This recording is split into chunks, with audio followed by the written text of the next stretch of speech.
Touhou Dystopian, a roguelike action-packed bullet hell migraine simulator. Face off against, in the name of, all in order to achieve, listen, I don't know Touhou lore. I don't even think the game knows Touhou lore. We're both here for the flashing lights, colorful soundtrack, and the women. Might as well embrace it. Touhou Dystopian is a fun, calming, and serenading experience. It matters, it matters, it matters! You play as... Oh, and just a heads up, I can't pronounce a twinkly dingly shingly of Japanese, and any attempt of pronouncing anything this game gives me might result in the accidental summoning of a pagan god, so... yeah. Touhou Dystopian is a third-person action-packed roguelike where you play as one of 4 characters. Yo, Moo, don't let her big, beautiful eyes deceive you. If you so much as whisper the idea of other women, she will key your car and burn through your security deposit. She is also fast. She slashes very fast, and she has combos aplenty, making her great for multiple targets. Yeah, the moment she faces off against anything resembling a boss, she blunders tremendously. Flandre, I think. She has collected every edition of colored meth to achieve true power, so don't talk to her much. This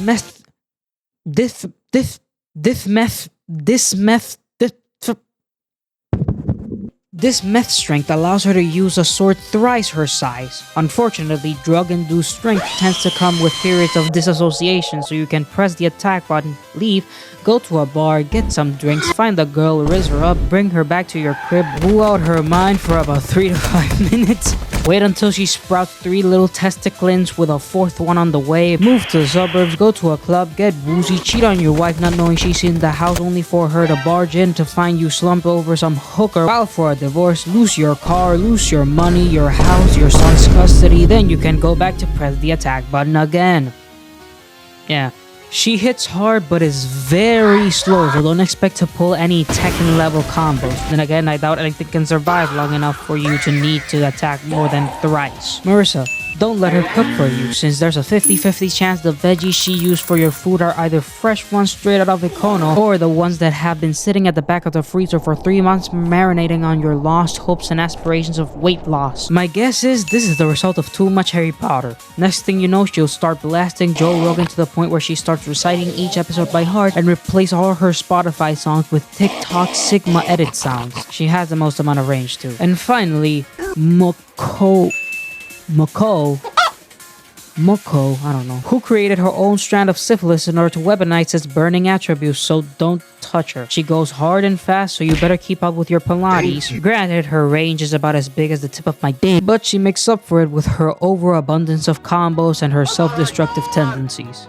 I talk about the bosses, but there are 2 problems. Number 1, they total at I think 10, assuming Google isn't lying, which there's no way Google would ever provide anyone with misinformation.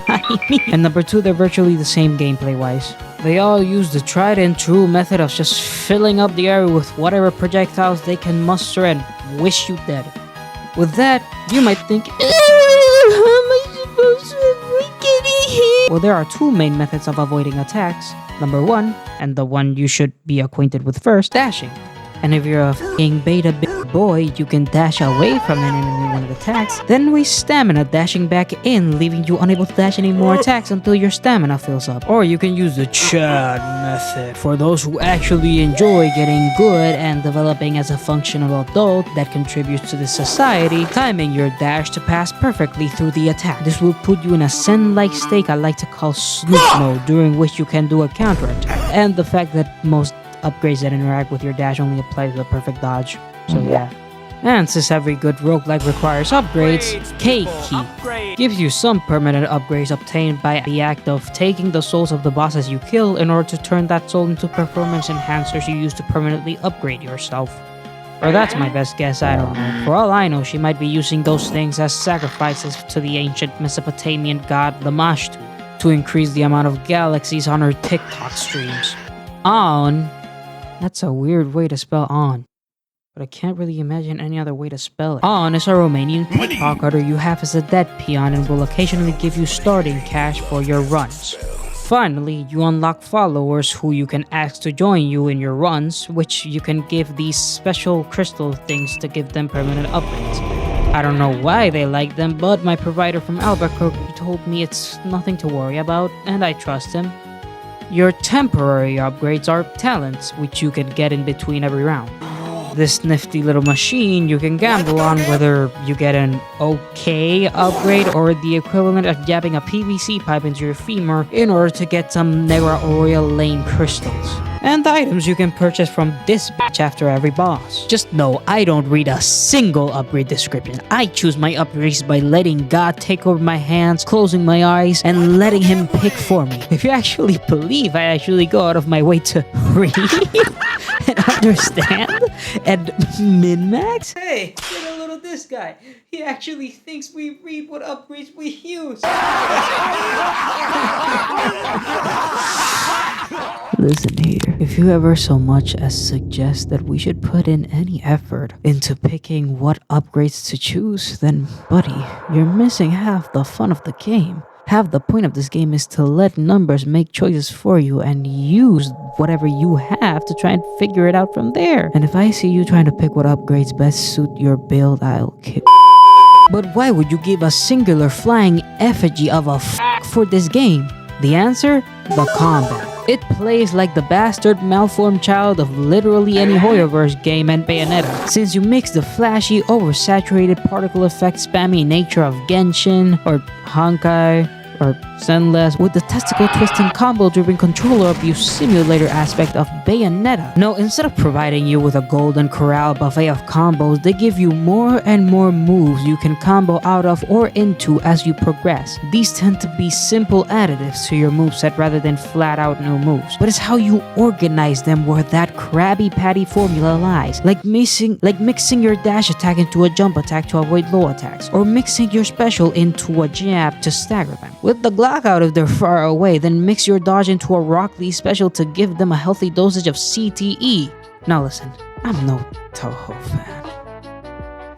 Do you like Touhou Dystopia? The early works were a little too arcadey for my taste, all dodging no direction, but when Touhou Dystopian dropped, I think the dev really came into his own, both mechanically and artistically. The whole game has this clear flowing design, the way bullets and attacks move together carries a kind of elegant precision. The action is absolutely packed but never messy. Every pattern, every rhythm of movement feels intentional, like you're performing a dance instead of surviving a storm. It's simple to pick up but difficult to master. The more you play, the more you realize how deep the mechanics actually go. There's a sheen of perfection that makes every defeat feel personal. The balance between chaos and control gives it the strange beauty. It's not just bullet hell anymore, it's bullet ballet. Hey, Paul!